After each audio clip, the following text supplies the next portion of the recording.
Me Anira Gjonin. Anira, të përshëndes. Përshëndetje.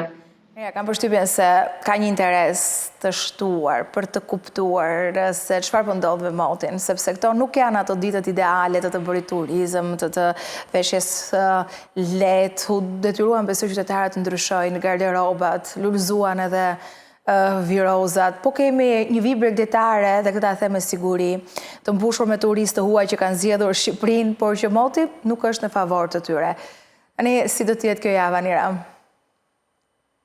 Kjo javë ngelet me të paqëllimit atmosferike, do të kemi shtim të herpashershëm të vranësirave, të cilat do të na shoqërojnë përgjatë gjithë javës, do të kemi edhe prezencën e rreshjeve të dobta të shiut, të cilat do të jenë prezente ditë pas dite deri në fundjavë. Java tjetër është ajo që merr një kthesë dhe sjell edhe një mot më të mirë, pra më të qëndrueshëm, edhe me temperatura më të larta.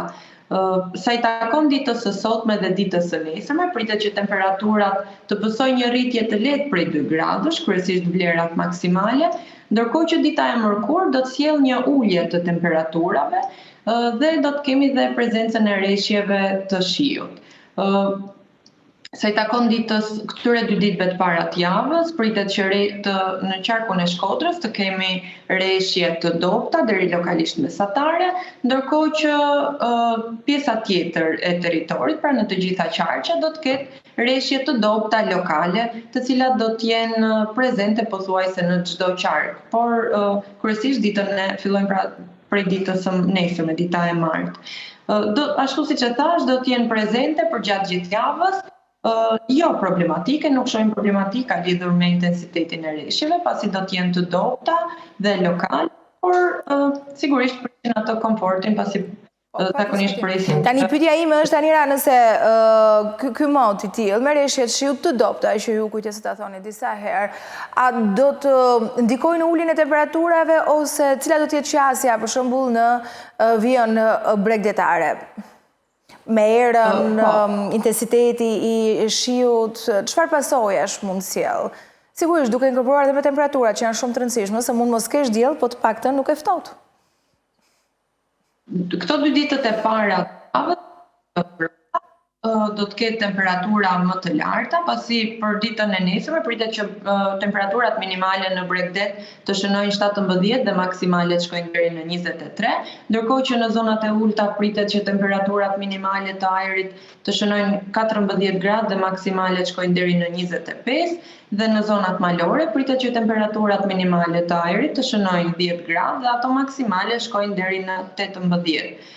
Sa i takon vlerave të temperaturave maksimale, pritet që për ditën e mërkurë të pësojnë një rënje, ku pritet që maksimalet në zonat e ulta të shkojnë deri në 19, ndërkohë që mëngjesi ditës së enjte do të sjellë një ulje të temperaturave minimale të ajrit, ku do të bien pra temperaturat dhe pritet që minimalet të shënojnë deri për mëngjesin e ditës së enjte, në Bregdet shkojnë në 10, në zonat e ulta shkojnë deri në 8 dhe në zonat malore zbresin deri në 5 gradë. Çka do të thotë se është një ulje e cila është e ndjeshme, e konsiderueshme. Ndërkohë që prej ditës së premte do të ketë sërish rritje të temperaturave sërish për të shkuar në vlerat që po përjetojmë përgjatë ditës së hënë dhe ditës së martë, pra prej fillimit të javës. Ndërkohë që edhe dita e premte dhe dita e shtunë pritet që të jenë të shoqëruara me rreshje, të cilat do të prekin pothuajse të gjithë territorin, por ashtu siç e thash, do të jenë me intensitete të dobta. E kuptoj. Kjo pra do të jetë një javë që kryesisht mund themi nuk do të kemi pra një diell dhe do të jetë me rreshje shiu dhe me temperaturat që ju i përmendët. Anira, për çfarë e veçuat Shkodrën? Se unë kuptova se do të ketë pothuajse gjithë territori deri diku rreshje të dobta shiu ose në disa zona. Shkodrën ne e veçuam sepse Shkodra her pas here Lezhë janë dhe disa zona tjera kanë probleme, apo do të ketë rreshje me E veçova për ditën e nesërme, duke qenë se në gjithë territorin do të jenë të dobta lokale, Shkodra pritet që të jenë të dobta dhe lokalisht shkojnë deri mesatare. Pra do të ketë intensitete pak më të shtuara në raport me qarqet e tjera.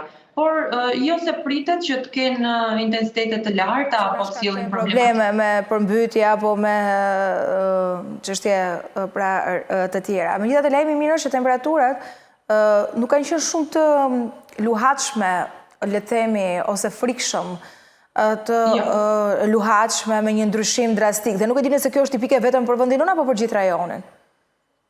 Në kushte të tilla ndodhet gjithë rajonin.